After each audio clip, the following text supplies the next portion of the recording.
صلی اللہ علیہ وسلم کی شان میں گستاخیاں ہو رہی ہے۔ جو نبی کی شان میں گستاخی کرتا ہے رب اس سے کبھی دنیا میں بدلہ لے لیتا ہے اور کبھی قبر میں بدلہ لے گا اور کبھی وہاں بدلہ لے گا۔ اب ہمیں کیا کرنا چاہیے؟ نبی نے کہا نماز پڑھو، پڑھنا ہے، بیوہ عورتوں کو سہارا دو، دینا ہے، یتیموں کو سہارا دو، دینا ہے، جھوٹ مت بولو، نہیں بولنا ہے، غیبت مت کرو، نہیں کرنا ہے، حرام مت کھاؤ، نہیں کھانا ہے۔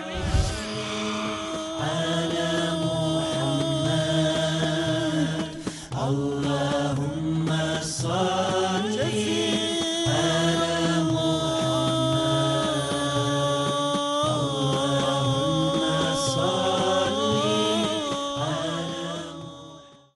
تو نبی کی شان میں گستاخی کرنا آسان نہیں ہے، رب اس سے بدلہ لے لیتا ہے۔ نبی کی شان میں گستاخی ابو جہل نے کی ہے، نبی کی شان میں گستاخی ابو رافع یہودی نے کی ہے، نبی کی شان میں گستاخی کرنے والوں کا ایک سلسلہ ہے، ستیزہ کار رہا ہے ازل سے تا امروز، چراغ مصطفی سے شرار بولہوی۔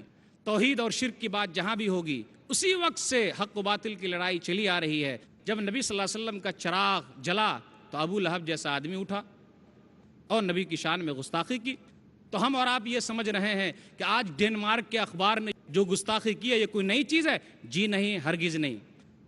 ابھی ہم اسی حصے پر چل رہے ہیں کہ نبی کی شان میں گستاخی۔ آخر یہ لوگ ایسا کیوں کرتے ہیں؟ آخر یہ لوگ ایسا کیوں کرتے ہیں؟ ایسا اس لیے کرتے ہیں کہ ان کو اسلام سے، مسلمانوں سے دشمنی ہے، اس لیے یہ لوگ گاہے بگاہے کچھ نہ کچھ کرتے رہتے ہیں۔ اور مشہور ہونے کا سب سے آسان راستہ ہے کہ اسلام کے خلاف آپ کچھ بولیے، اسلام کے خلاف کچھ آپ لکھیے۔ بھائی ڈنمارک کے اخبار کو کون جانتا تھا؟ اسی بہانے مشہور تو ہو گیا، شہرت تو مل گئی۔ سورہ مائدہ سورہ نمبر 5 آیت نمبر 82، لَتَجِدَنَّ أَشَدَّ النَّاسِ عَدَاوَةً لِّلَّذِينَ آمَنُوا الْيَهُودُ وَالَّذِينَ أَشْرَكُوا۔ اے مسلمانوں، تمہارے سب سے کٹر دشمن اگر کوئی ہیں تو وہ یہودی ہیں اور مشرکین ہیں۔ اب جن کو دشمنی رہے تو کیا ہمارے لیے کچھ دوستی کی بات کرے گا؟ کر ہی نہیں سکتا۔ ایک سبب تو یہ ہے۔ دوسرا سبب یہ ہے کہ وہ حق بات جانتے ہیں، سب کچھ سمجھتے ہیں، لیکن تکبر، غرور، گھمنڈ، اس وجہ سے وہ حق بات کو تسلیم کرنے کے لیے تیار نہیں۔ بھائی ایک اللہ کو تو مانتے ہیں لیکن ایک اللہ کی ماننے کے لیے تیار نہیں۔ یہ جملہ کافی اہم ہے۔ کیا؟ ایک اللہ کو تو مانتے ہیں لیکن ایک اللہ کی نہیں مانتے۔ نبی صلی اللہ علیہ وسلم کو تو مانتے ہیں لیکن نبی صلی اللہ علیہ وسلم کی نہیں مانتے۔ تکبر، غرور، گھمنڈ کی بنیاد پر وہ نبی صلی اللہ علیہ وسلم کی شان میں گستاخی کر رہے ہیں، اسلام کے خلاف کچھ بول رہے ہیں، مسلمانوں کے خلاف کچھ بول رہے ہیں اور آئندہ بھی بولتے رہیں گے، جس میں آپ لوگوں کو تیار رہنا ہے، جبکہ وہ اچھی طریقے سے جانتے ہیں۔ الذین آتیناہم الکتاب یعرفونہ کما یعرفون ابناءہم وان فریقا منہم لیکتمون الحق وہم یعلمون۔ سورہ بقرہ سورہ نمبر 2 آیت نمبر 146، کہ ہم نے جس کو کتاب دی ہے وہ تو اچھی طریقے سے جانتے ہیں جس طریقے سے اپنے بیٹوں کو جانتے ہیں، یعنی نبی صلی اللہ علیہ وسلم کو اچھے طریقے سے جانتے ہیں جس طریقے سے اپنے بیٹوں کو جانتے ہیں، لیکن ان میں سے ایک فریق تو ایسا ہے جو حق بات کو چھپاتا ہے جبکہ وہ اچھی طرح جانتے ہیں۔ اس طریقے کی باتیں اس لیے بھی ہو رہی ہے کہ لوگ مادہ پرست بن گئے۔ لا الہ والحیات مادہ، کچھ ہو نہ ہو پیسے آنے چاہیے۔ کتنا اخبار بکا ہوگا، کتنی شہرت ملی ہوگی، فائدہ ہوا کہ نہیں ہوا؟ اور ایک سبب یہ بھی ہے، یہ تمام چیزیں جو ہو رہی ہے کہیں نہ کہیں ہماری بدعمالی بھی ہے جس پر ہمیں غور کرنے کی ضرورت ہے۔ کہیں ایسا تو نہیں؟ آخر وہ لوگ اس طریقے سے کر کے کیا حاصل کرنا چاہتے ہیں؟ ابھی ہم دوسرے حصے ہی پر چل رہے ہیں کہ آخر وہ لوگ کیا حاصل کرنا چاہتے ہیں۔ وہ لوگ بکھلا گئے ہیں کہ اتنے لوگ اسلام قبول کر رہے ہیں، اور ماشاءاللہ خاص طور میں عورتوں کے اندر یہ جذبہ ہے، اسلام قبول کر رہی ہیں، اسلام کے خلاف، مسلمانوں کے خلاف، اور اسلام جن پر مکمل ہوا نبی صلی اللہ علیہ وسلم کے خلاف، قرآن لانے والوں کے خلاف کچھ ایسے شوشے نکالے جائیں تاکہ لوگ اسلام قبول نہ کرے۔ لیکن انہیں کیا معلوم، اسلام وہ پودا ہے کاٹو گے ہرا ہوگا، اسلام وہ پودا ہے کاٹو گے ہرا ہوگا، اتنا ہی یہ ابھرے گا جتنا کہ دباؤ گے۔ لوگ دبا رہے ہیں، اسلام اور ابھر رہا ہے۔ آپ جس کے پیچھے زیادہ پڑیں گے لوگ اور سننا چاہیں گے کہ آخر ایسا کیوں ہے۔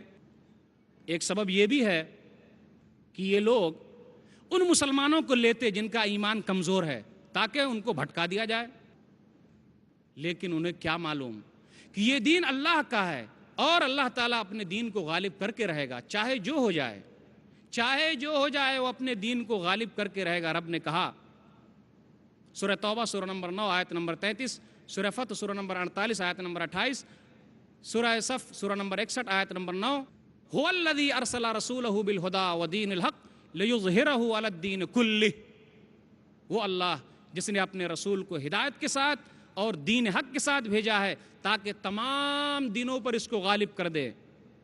اسلام دین ہے، دین کا معنی وہ اپنے قانون کو ہر ناحیے سے لاگو کرنا چاہتا ہے۔ اسلام کوئی متوت نہیں ہے جیسے ہندو مت، عیسائیت، نصرانیت، نہیں، اسلام دین ہے، وہ ہر جگہ اپنے قانون کو چاہتا ہے کہ اس کو لاگو کیا جائے۔ اللہ تعالیٰ اپنے دین کو غالب کر کے رہے گا۔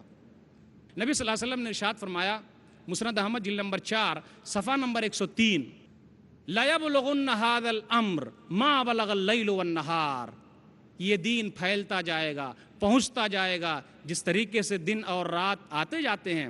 وَلَا يَتْرُكُ اللَّهُ بَيْتَ مَدَرٍ وَلَا وَبَرٍ إِلَّا أَدْخَلَهُ اللَّهُ الدِّينَ، کوئی گھر نہیں بچے گا چاہے وہ گھاس پھوس کا ہو یا بہترین اینٹے کا ہو، کسی بھی چیز کا ہو، اللہ تعالیٰ اس میں دین کو داخل کرے گا، لوگ عزت کے ساتھ آئیں گے یا ذلیل ہو کر آئیں گے، تو اللہ تعالیٰ اپنے دین کو غالب کر کے رہے گا۔ اب آئیے دوسرے حصے میں ہم دوسرے اور چیز کی طرف چلتے ہیں جو آج کل کارٹونوں میں دکھایا گیا تھا، اس میں ہے کیا چیز؟ میں نے ذکر کر دیا پہلے ہی آپ کو کہ کارٹون میں 3 باتیں بتائی گئی ہے جس کی طرف ہم لوگوں کو دھیان دینا ہے اور ضرورت کے حساب سے کم جواب تو دینا ہے، اور الحمدللہ لوگوں نے جواب بھی دیا۔ اسی کی ایک کوشش یہ بھی ہے کہ نعوذ باللہ نبی صلی اللہ علیہ وسلم ظالم تھے، دہشت گرد تھے، دہشت گردوں کے گرو تھے۔ دوسری چیز کہ آپ صلی اللہ علیہ وسلم نعوذ باللہ پریشان خیال آدمی تھے۔ تیسری چیز نعوذ باللہ کہ نبی صلی اللہ علیہ وسلم شہوت پرست تھے۔ آئیے پہلے حصے کو لیتے ہیں، کیا واقعی نبی صلی اللہ علیہ وسلم دہشت گرد تھے، دہشت پھیلانے والے تھے، ظلم کرنے والے تھے، آتنکوادی تھے، آتنکوادیوں کے گرو اور لیڈر تھے؟ کارٹون کے ذریعے یہ دکھایا گیا ہے۔ کیسے پتا چلے گا؟ کیسے پتا چلے گا کہ نبی صلی اللہ علیہ وسلم نعوذ باللہ دہشت گرد تھے؟ تاریخ سے تو بات پتا چلنی چاہیے۔ تاریخ کے اندر محفوظ ہے کیا؟ عربوں کا زمانہ لیجئے، عربوں کا دور لیجئے کہ نبی صلی اللہ علیہ وسلم جس وقت نبی بنا کر بھیجے گئے اس وقت کیا حالت تھی۔ آپ نبی نہیں بنے ہیں، آئیے نبی صلی اللہ علیہ وسلم کی تاریخ دیکھ لیتے ہیں۔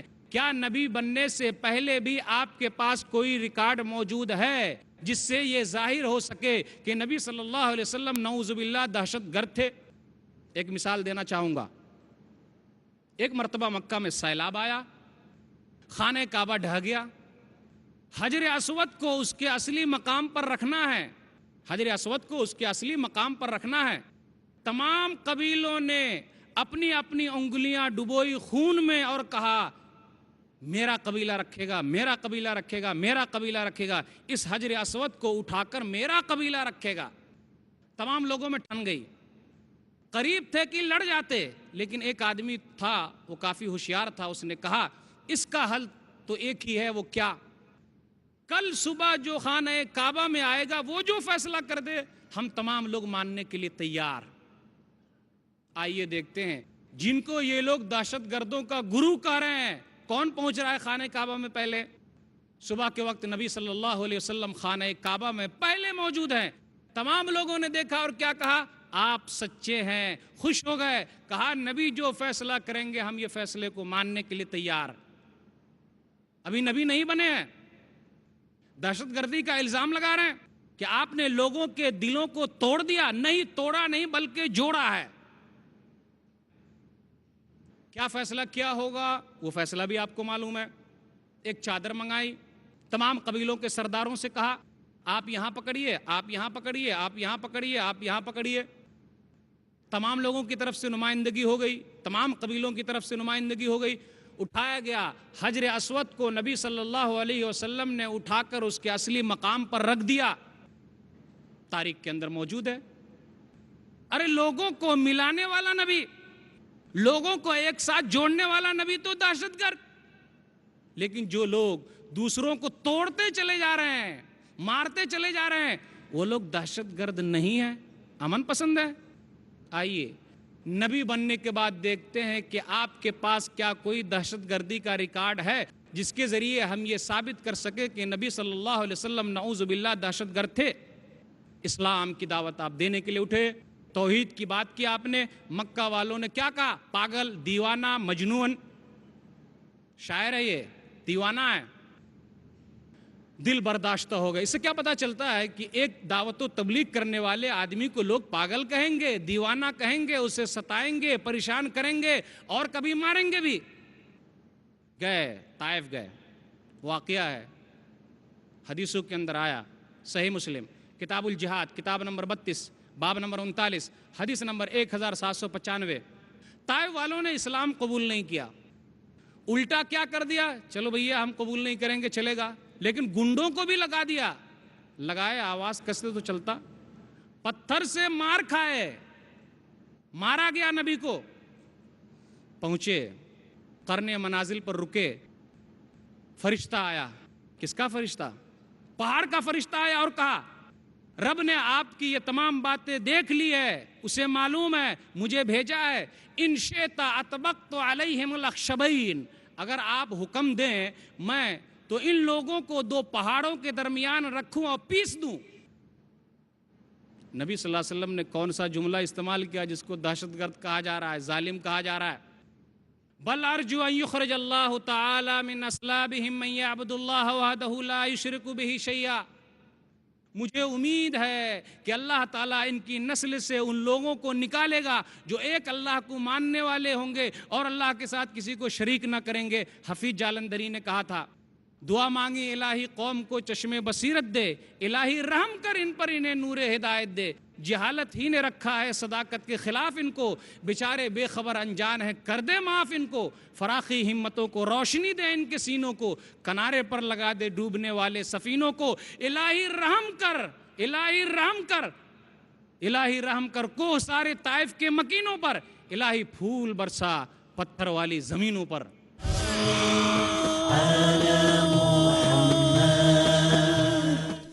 صحابہ جو تھے ایثار والے، کردار والے، اللہ پروردگار والے، ایثار و قربانی جن کا مذہب تھا، جن سے خوش رسول اللہ تھے، جن سے راضی رب تھا، شیخ رضا اللہ عبد الکریم، جو سچائی کے لیے جیتے اور اسی کے لیے مرتے تھے، جو صرف اور صرف اللہ سے ڈرتے تھے، ان کے بعد دنیا نے ان جیسا نہیں دیکھا۔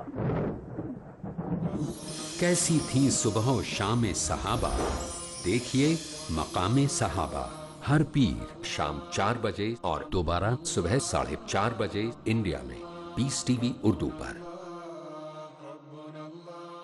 بسم اللہ الرحمن الرحیم، اقرأ باسم ربک الذی خلق، خلق الانسان من علق۔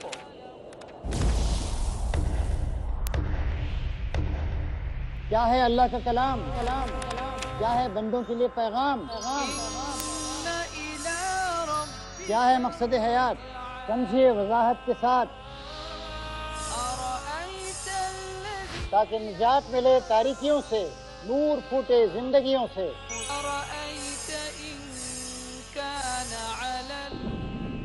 تاکہ مستحکم ہو ایمان، روشنی جس نے حق و باطل کی کرا دی پہچان، نور قرآن۔ اگلا پروگرام پیس ٹی وی اردو پر۔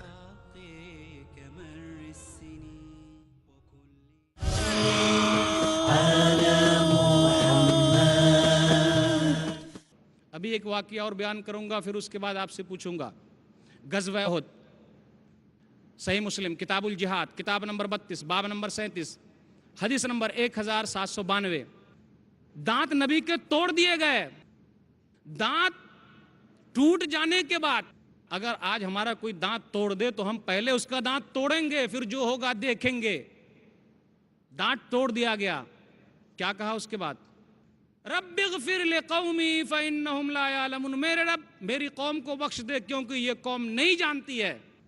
مار کھا کر دعائیں دینے والا نبی تو دہشت گرد، لیکن بغیر کسی دلیل کے افغانستان، پھر اس کے بعد عراق کے اندر مسلمانوں کے حکومت کو ختم کرنے والے، اسے تہس نہس کرنے والے، عورتوں کی عزت لوٹنے والے، بوڑھوں کو مارنے والے، بچوں کو قتل کرنے والے، بستیوں کو برباد کرنے والے دہشت گرد نہیں ہیں، امن پسند ہیں۔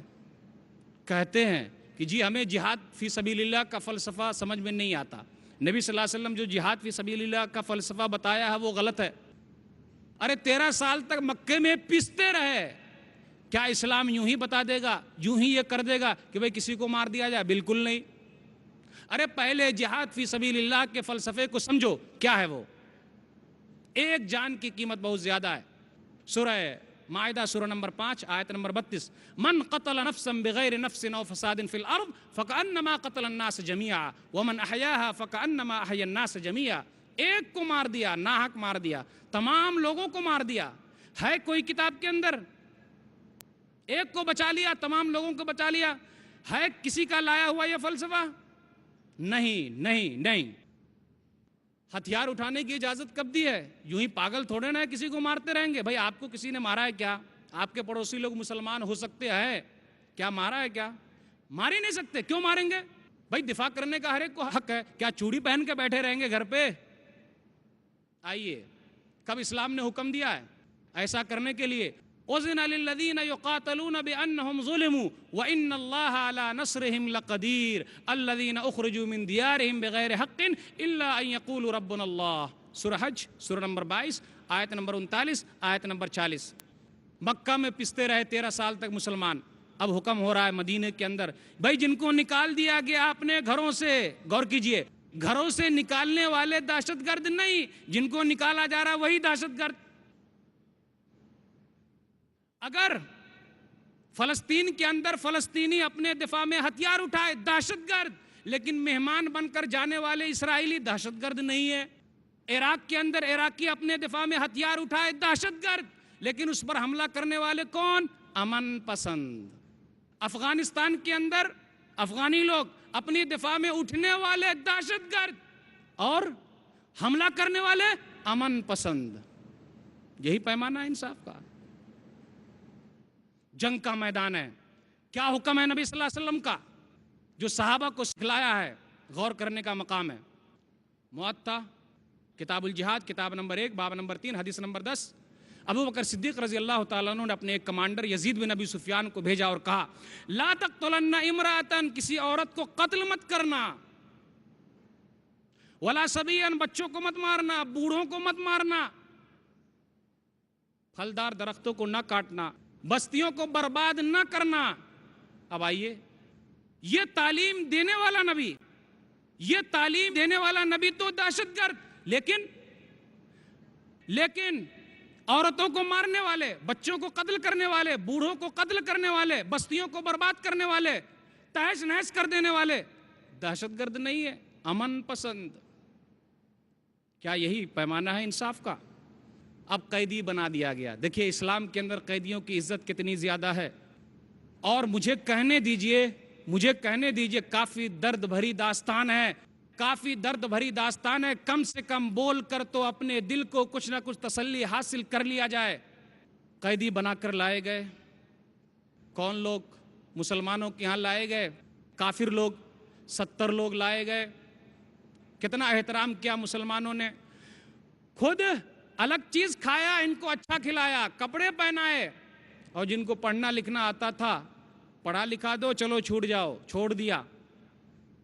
یاد کیجئے فتح مکہ کو سن 8 ہجری، نبی صلی اللہ علیہ وسلم کے سامنے تمام لوگ موجود ہیں جنہوں نے نبی صلی اللہ علیہ وسلم پر ظلم کیا، صحابہ پر ظلم کیا۔ حبار بن اسود سامنے موجود ہے جس نے آپ کی بیٹی پر نیزہ چلا کر گرا دیا تھا۔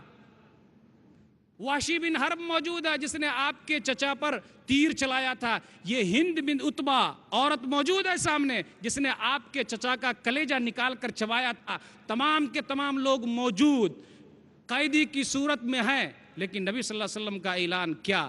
پوچھا بھائی کیا کرنے والا ہوں آپ لوگوں کے ساتھ، آپ تو اچھے ہیں، اچھے بھائی کے بیٹے ہیں، آپ سے اچھائی کی امید ہے، جاؤ تم تمام کے تمام آزاد ہو۔ یہ قیدی کی ایک صورت ہے۔